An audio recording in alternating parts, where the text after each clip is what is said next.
ఐటీలో ఎంట్రీ కావాలా? Trainee software engineer గా అజా కోడింగ్ ట్యూటర్ లో 2 వీక్స్ ట్రయల్ పీరియడ్ లో వెంటనే చేరండి. నమస్తే జగన్ గురూజీ గారు. నమస్తే అమ్మా.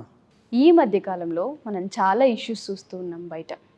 ఆడపిల్ల ఒక అబ్బాయిని భర్తగా ఎంచుకునే ప్రాసెస్లో అట్రాక్షన్స్ వల్ల జీవితాల్ని స్పాయిల్ చేసుకున్న ఎన్నో కథలు మనం విన్నాం. ఎన్నో కథల గురించి మనం చర్చించాం. ఒక ఆడపిల్ల పెళ్లి వయసుకు వచ్చిన తర్వాత భర్తను ఎంచుకునే విధానంలో ఏ విధంగా ఎంచుకోవాలి అంటారు? ఏ జాగ్రత్తలు తప్పకుండా తీసుకోవాలి అంటారు? అసలు మానవ మనుగడలో ప్రస్తుతం ఉన్నటువంటి అత్యంత ముఖ్యమైన లోపం అసలుకి వివాహ వ్యవస్థ అనగానే పూర్వంలో అటు 7 తరాలు ఇటు 7 తరాలు చూడాలి అంటారు. ఈ చూసేది ఎవరు? తల్లిదండ్రులు, తాతలు, పెద్దనాన్నలు, అమ్మమ్మలు, మేనమామలు ఇలా ఉండేది. అంటే మా పెళ్ళి కూడా అలానే పెద్దలు చూసి నిర్ణయించి, అంటే ఇక్కడ క్యాస్ట్ మ్యారేజా లవ్ మ్యారేజా అన్న కాన్సెప్ట్ కూడా నేను మాట్లాడట్లా, అది వదిలేద్దాం. ఆ వ్యక్తిని నిర్ణయించుకోవటంలో తగు జాగ్రత్తలు ఏమిటి అనేటువంటిది మీ ప్రశ్న. అసలు నిర్ణయించుకునేది అమ్మాయి కాదు, ఫస్ట్ అది తెలుసో లేదో చాలామంది ఆడపిల్లలకి. నిన్ను కన్నా తండ్రికి నీ పెళ్లి వరకు ఏ డ్రెస్సు, ఏ వస్తువులు, ఏ అవసరము, ఏ కష్టము, ఏ మానసిక స్థితి ఉంటుందో అని నిర్ణయించుకొని నీ మంచిని కోరి నీకు కలిగే ఎదురు దెబ్బలను, కష్టములను, రోగములను తీర్చటములో ప్రపంచ దేశాల్లో లేనంత అద్భుతంగా భారతదేశంలో పిల్లల పట్ల తల్లిదండ్రులు బాధ్యత వ్యవహరించి జీవిస్తున్న దేశం ఇది. కానీ కాలగమనంలో క్రమముగా అది అంతరించిపోయి పెళ్ళి చేసుకునే పద్ధతి పెద్దలు కూడా, అమ్మాయి నీకు నచ్చాడా, నీకు నచ్చితేనే చెప్పమ్మా. ఈ నచ్చటం అనే దగ్గర ముందు పిల్లల సంగతి పక్కన పెడితే పెద్దలు చాలామంది నిర్ణయించే విధానాలు ఆస్తుల పరంగా, అంతస్తుల పరంగా, చదువు పరంగా, అంటే ఉద్యోగపరంగా అనే కొన్ని పారామీటర్స్ పెట్టుకొని మాత్రమే పెద్దలు ఎంకరేజ్ చేస్తున్నారు పిల్లల్ని. ఇది పెద్దలు చేస్తున్న పెద్ద తప్పు. కొన్ని చోట్ల మీరన్నట్టు ఆడపిల్లలే తల్లిదండ్రుల ప్రమేయం లేకుండా, లేదు మగపిల్లలైనా, మన అమ్మాయిలనే అంటానికి లేదు, కాకపోతే భారతదేశంలో ఆడపిల్ల పట్ల శ్రద్ధ, బాధ్యత పుట్టింటి వారికి ఉంటుంది కాబట్టి అమ్మాయిని తెచ్చుకోవటం కాకుండా అమ్మాయిని పంపటం అనే సంస్కృతి ఉన్న ఈ భారతదేశంలో కొడుకు పట్ల కంటే తండ్రి ఆడపిల్ల పట్ల ఎక్కువ బాధ్యత కలిగి ఉంటాడు అన్నది ఒక సాంప్రదాయం. అటువంటి తరుణంలో ఆడపిల్ల నేను సెలెక్ట్ చేసుకోవాలి అన్నదానికంటే ఇంత కనిపెంచిన నా తండ్రి సెలెక్ట్ చేసిన వాళ్ళని చేసుకుంటే నా జీవితం ఎంతో అద్భుతంగా, అందంగా, హాయిగా సాగుతుందన్న సాంప్రదాయాన్ని గనక ఈనాటి ఆడపిల్లలైనా, రెండో పాత్రలో మగపిల్లలైనా స్వీకరిస్తే ఎన్నో సమస్యలు పరిష్కరించబడతాయి. ఒక పాయింట్. నెక్స్ట్, మన శ్రోతలు, వినేవారు, చూసేవారు అడుగుతారు, స్వామి నువ్వు బాగానే చెబుతున్నావు, మరి పెద్దలు చూసి పెళ్లి చేసినప్పుడు జరిగిన సమస్యలకు ఇది ఎట్లా రైట్ అవుతుంది అని. కరెక్ట్. మనం మంత్రాలు, వేదాలు చదివి పెద్దలు చూసి ఎన్నో రకాల సిస్టమ్స్లో పెట్టి పెళ్లి చేస్తే కూడా ఇవాళ వదిలిపెట్టి వెళ్ళిపోవడం, మనసులు నచ్చక విడాకులు తీసుకోవడం రకరకాల పరిణామాలకు దారితీస్తుంది. కారణాలు ఈ విధంగా రకరకాలుగా ఉన్నాయి. కానీ ఒక యోగా టీచర్గా, సామాజిక దృక్పథం కలిగిన ఒక ఆడపిల్ల తండ్రిగా, సమాజంపై ఇప్పుడు జరుగుతున్న ఆడపిల్లలపై వివాహ వ్యవస్థలో జరిగేటువంటి తప్పులను నా దగ్గరకు వచ్చి ఎన్నో కౌన్సిలింగుల ద్వారా నేను ఇచ్చే ఒక మంచి సూచనలు, సలహాలు. ఫస్ట్, అసలు వివాహ వ్యవస్థ గురించి అవగాహన లేని పెళ్ళిళ్ళు. సింపుల్గా వయసు వస్తే పెళ్లి చేయాలి, టయానికి పిల్లలు కనాలి, టయానికి పెంచాలి, వాళ్ళకు బ్యాంకు బ్యాలెన్సులు తయారు చేయాలి, వాళ్ళని చదివించాలి, వీళ్ళు చనిపోవాలి. ఇది ఒక చిన్న సైకిల్ అయిపోయింది. అంటే ఆ వివాహ వ్యవస్థలో ఉండేటువంటి ధర్మం ఏంటి, హితం ఏమిటి, బాధ్యత ఏంటి, ఆ కుటుంబ వ్యవస్థలో స్త్రీ పురుషుల యొక్క కలయికకు గల ఆ విషయ అద్భుతమైన అంశాలను బోధించకుండా పెద్దలు లేదా కాలము సహకరించక పెళ్ళిళ్ళు చేసే బ్రాహ్మణోత్తములైన వివరణ ఇచ్చే సమయం కూడా ఇవ్వరు. అక్కడ ఆటోమేటిక్గా పెళ్ళిని ఒక కార్యక్రమముగా, ఒక పనిగా, ఒక క్రియగా, ఒక తంతుగా పని పూర్తి చేసేసుకుంటూ వెళ్ళిపోతాను. ఇవాళ ఫస్ట్ యువతకి చదువుల్లో చదువుతారా, వేదాల్లో చదువుతారా, పెద్దలు చదువుతారా, మాలాంటి గురువులు చదువుతారో తెలియదు. వారి జీవితంలో జరిగే వ్యవస్థల్లో వివాహ వ్యవస్థ అనేది ఒకటి ఉంటుంది. వివాహ వైభవము, వివాహ దశ అని. దాని యొక్క పరిణితి మానసికంగా పొందకుండా చేయొద్దు. విషయ వివరణ లేకుండా తల్లిదండ్రులు అస్సలు చేయొద్దు.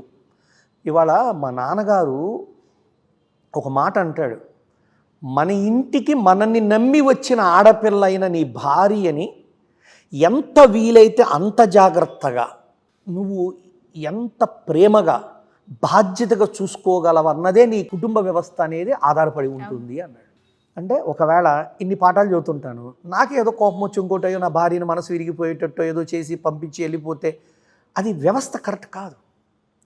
సంసారంలో ఒడుదుడుకులు, కష్ట నష్టాలు, లాభాలు, ఏదో ఒక విషయం అనేది ఎప్పుడు ఆటుపోటుల వలె సాగుతూ ఉంటుంది. వీటిని సమర్థవంతంగా స్వీకరించగలిగే ఉన్నతమైన మనోస్థితిని వాళ్ళు ఎవరో నేర్పట్ల తల్లిదండ్రులు. అదొక బాధ ఉంది నాకు. సుకుమారంగా, ప్రేమగా, నా కూతురు దేవత, తప్పులేదు, ఈ మూడు కూడా రైటే, కానీ బాధ్యతగా పెంచాల. ఇవాళ ఎంతమంది ఆడపిల్లలు లేదా మగపిల్లలు తండ్రికి బరువు తగ్గించే విధంగా ఉన్నారు, బాధ్యత వహించే విధంగా ఉన్నారు. ఎంతమంది తండ్రికి ఎదిగొచ్చిన కొడుకు వస్తే భారం తగ్గుతుందనే భయము లేని స్థితి కలిగిస్తున్నారు పిల్లలు. ఇవాళ కనిపించట్లేదు సార్, ఆ స్థితే లేదు. పైపెచ్చు ఆడపిల్ల పెరుగుతుంటే భయం వేస్తుంటారు తండ్రికి. డబ్బు గురించి కాదు, పెళ్లి గురించి కాదు, ఏమన్నా పొరపాట్లు జరిగి పిల్ల దారి తప్పి ఏదో వివాహ వ్యవస్థలో తప్పు చేస్తే నా పరువు పోద్దేమో, పిల్ల బాధపడుద్దేమో. పరువు అనే కాదు, పిల్ల కొన్ని కారణాలతో వెళ్ళిపోయి ఏదో మోహంలో పడి మాయలో పడి పెళ్లి చేసుకొని, నా దగ్గరికి ఎన్నో కేసులు వచ్చినాయి. మనం ఇంపాక్ట్ ద్వారానో సుమన్ టీవీ ద్వారా నాకు జరిగే కొన్ని ఇంటర్వ్యూల్లో చెప్పిన విషయాలను బట్టి, అమ్మో ఈ స్వామి దగ్గరికి పోతే మనకి పరిష్కారం దొరుకుద్దేమని వచ్చిన కేసులను బట్టి కూడా చెప్తున్నా. బరువు తగ్గుద్దని కాదు, పిల్ల భవిష్యత్తు చెడిపోయి నమ్మి మోసపోయి వచ్చిన ఆడపిల్లలు ఎక్కువ మంది ఉన్నారు మగపిల్లల కంటే నా దగ్గరకు వచ్చిన వాళ్ళు. అందుకని ఇప్పుడు మీరు అడిగిన ప్రశ్నకి మళ్ళా మొదలు పెడుతున్నా. ఆడపిల్లలు ముఖ్యంగా జీవిత భాగస్వామిని ఎన్నుకోవటంలో అందం చూస్తారు, డబ్బు చూస్తారు, పొజిషన్ చూస్తారు, అంటే పోస్ట్ లేదా జాబ్ ప్రొఫైలు. ఈ మూడు ముఖ్యమే, కానీ వీటన్నిటికంటే ముందు అతని గుణము, క్యారెక్టర్లు, వ్యక్తిత్వము, దానికంటే ముందు వాళ్ళ ఫ్యామిలీ ఏంటి. ఇవి వాళ్ళెవ్వరు ఆడపిల్లలు చూడట్ల. వీళ్ళు ఇష్టపడ్డాక లేదా ప్రేమించుకున్నాకో లేదా పెళ్లి చేశాకో వాళ్ళ పెద్దంలో వీళ్ళ పెద్దంలో కలిసే సంస్కృతి ఉంది. అందుకని ఆడపిల్ల ఎన్నుకునేటప్పుడు పెళ్ళి అంటే 2 శరీరాల కలయిక మాత్రమే కాదు, 2 జీవితాల కలయిక, 2 మనసుల కలయిక, 2 కుటుంబాల కలయిక, ఒక సమాజములో సనాతన వ్యవస్థలో పునాది లాంటి స్థితి ఇది. అందుకని పెళ్లి చేసుకునే వాళ్ళు గుర్తుపెట్టుకోవాల్సిన ఒకటో అంశము 2 కుటుంబాల కలయిక అనే భావం చచ్చిపోయింది, అది పెరగాల. అంటే ఈ అమ్మాయి లేదా అబ్బాయో ఈ కుటుంబానికి ఆ కుటుంబానికి మధ్య మా పెళ్ళి వల్ల ఎంతో సఖ్యత కలిగిన బలం చేకూర్చేంత వైభవంగా మా ఇద్దరి వల్ల ఈ కుటుంబాలు అవ్వాలి అనే మంచి ఉద్దేశంతో పెళ్లి చేసుకునే విధంగా ఉండాలి. ఏది నాకు కలిగిన నా పార్ట్నర్ అయిన అమ్మాయో అబ్బాయో మొయ్యగలిగే స్థాయి కలిగిన వ్యక్తిత్వం ఉన్న, దారుఢ్యం కలిగిన, ధైర్యం కలిగిన లేదా మనసు కలిగిన అమ్మాయో అబ్బాయో కావాలని కోరుకోవాలి. మూడవది, మనం ఒక సనాతన భారతదేశంలో పుట్టినప్పుడు ఆ సనాతనం అంటే ఒక గొప్ప కుటుంబ వ్యవస్థ కలిగిన ఈ దేశంలో అలాంటి వ్యవస్థకి మన వల్ల ఏ సమస్య రాకూడదు, ఉంటే గొప్పగా మనం ఆదర్శంగా అనిపించేంతగా బ్రతకాలనే స్థాయి కలిగిన జీవిత భాగస్వామిని ఎన్నుకోవాలి. చివరిది చాలా ముఖ్యమైనది, మన వల్ల కలిగే సంతానం, పుత్రోత్సాహం, పుత్రులు, పిల్లలు ఈ దేశానికి, ఈ దేశ సంస్కృతికి అద్భుతంగా ఉపయోగపడే అంత ఉన్నతములుగా ఎదిగే స్థాయిని ఇచ్చే అంత గొప్ప తల్లిదండ్రులుగా మన ఇద్దరం ఉండాలి అనే సంకల్పంతో పిల్లలు కనాలన్నది నా ఆలోచన. ఎప్పుడు కూడా ఎప్పుడైతే ఇలాంటి భావాలతో పిల్లలు కంటారో వీళ్ళ సమస్యలు పోతాయి, వీళ్ళ కొట్టుకుదుట్లు పోతాయి, పిల్లలపై మనసు పెడతారు, ఆలోచనలతో కంటారు, అలాంటి భావాలతో కంటారు. అందుకే నేను ఎప్పుడు ప్రెగ్నెంటల్ ట్రైనింగ్ అని ఒకటి ఇస్తుంటా. ఫ్యూచర్లో మనం కూడా సుమన్ టీవీలో చేస్తాం, మీ ఆధ్వర్యంలో మన నాగరాజు గారు మీరు అందరితో. అంటే భార్య గర్భం ధరించడానికి ఎలా ఉండాలి, ధరించాక రోజు ఏం చేయాలి, 7, 8, 9 నెలల్లో అసలు పిల్లలకి ఎలా చెప్పాలి, లోపల ఉన్న పిల్లలకి ఎలా చెప్పాలి, ఇవన్నీ నా గురూజీ పూజ్య రిషి ప్రభాకర్ గురూజీ గారు నాకు ఇచ్చిన అద్భుతమైన ట్రైనింగ్. ఆ ట్రైనింగ్ని కనుక మనం ఇవ్వగలిగితే వ్యవస్థ విధానంలో మనవంతు కొంత మార్పు తేగలుగుతాం.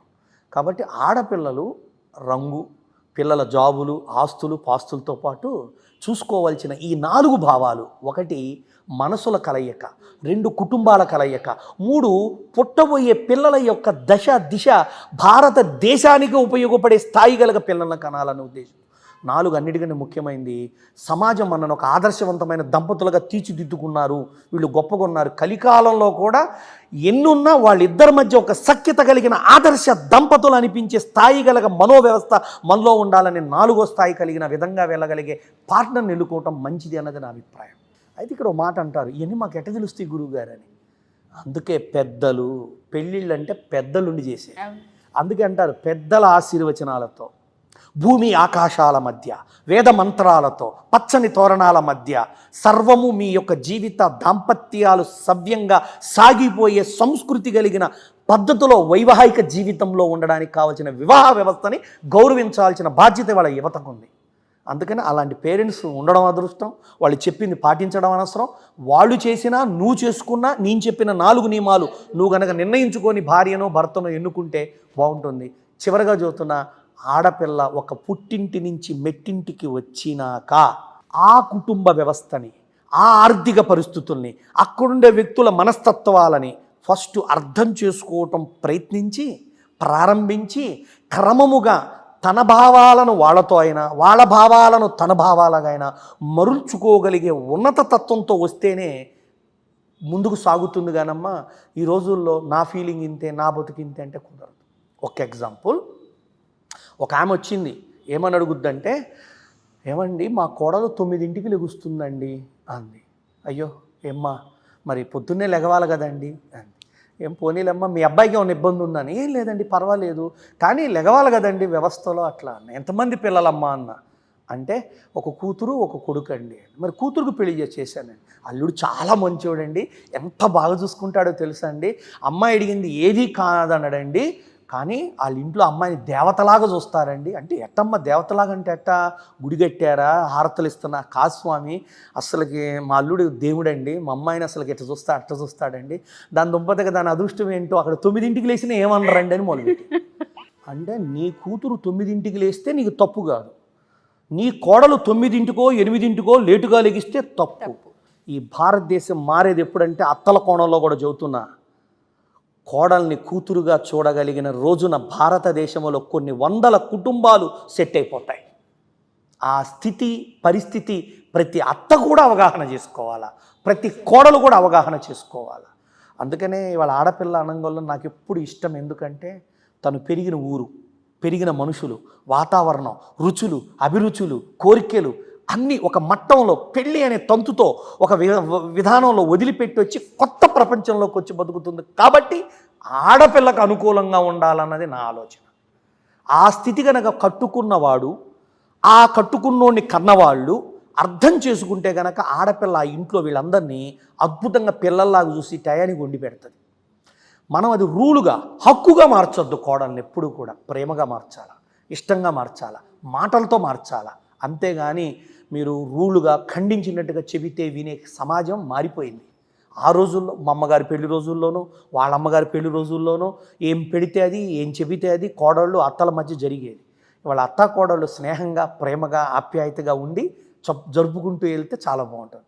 అందుకనే వెళ్ళే అమ్మాయి మొగుడినేగా చూసుకోవాల్సింది, వాళ్ళ అమ్మని వాళ్ళ నాన్నని, ఆ కుటుంబ వ్యవస్థ పరిస్థితులు కూడా విని తెలుసుకొని అడుగు వేస్తే భవిష్యత్తులో తన వంశానికి చాలా అద్భుతమైన ఒక మూల వ్యక్తిగా ఉంటుందనేది నా సూచన. అంటే ప్రతి అత్త బాగా గుర్తుపెట్టుకోండి, కోడలు కూడా గుర్తుపెట్టుకోవాలి.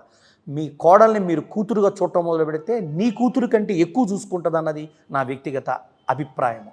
ఇటువంటి మంచి విషయాలని రాబో రోజుల్లో కుటుంబ వ్యవస్థలో జరిగే విషయాలని మేము మన సుమన్ టీవీ ద్వారా, మరి ఉషమ్మ గారు ప్రారంభంలోనే చాలా గొప్ప ప్రశ్న ఆడపిల్ల భవిష్యత్తు గురించి అడిగారు. ఇటువంటివి మేము చెప్పే మా పరిధిలోవి మీ కుటుంబానికి వెంటనే వర్తించకపోవచ్చు అనమా. అయినంత మాత్రాన్ని మీరు నెగిటివ్గా మాట్లాడతామో బాధపడతామో చేయకూడదండి. ఒక గురువు చెబుతున్నాడు, ఎవడో సైకాలజికల్గా బజార్ను పోయే వ్యక్తి చెప్పట్లా. ఒక గురువుగా ఎన్నో కుటుంబాలను, ఎంతోమంది ఆడపిల్లలను, భార్యాభర్తలని తేడా పడ్డప్పుడు దగ్గరికి తీసుకొని హక్కును చేర్చుకొని మంచి మాటలతో సూత్రాలతో నొప్పించక ఒప్పించి పంపించి కాపురాలు జరిపిస్తున్న తరుణం మా యోగా సెంటర్లో జరుగుతుంది. కాబట్టి వింటున్న వాళ్ళందరూ కూడా మా వల్ల, మా ప్రయత్నం వల్ల జరిగే ప్రతి అంశాన్ని సకారాత్మకంగా పాజిటివ్గా తీసుకొని మనం భవిష్యత్తులో మన వ్యవస్థని, మన మనోస్థితులను నిర్మించుకోవడానికి ఎన్నో అడుగులు కలిగిన అంశాలతో ముందుకెళ్దామని చెప్పుకుంటూ సెలవు తీసుకుంటాం. జై గురుదేవ్.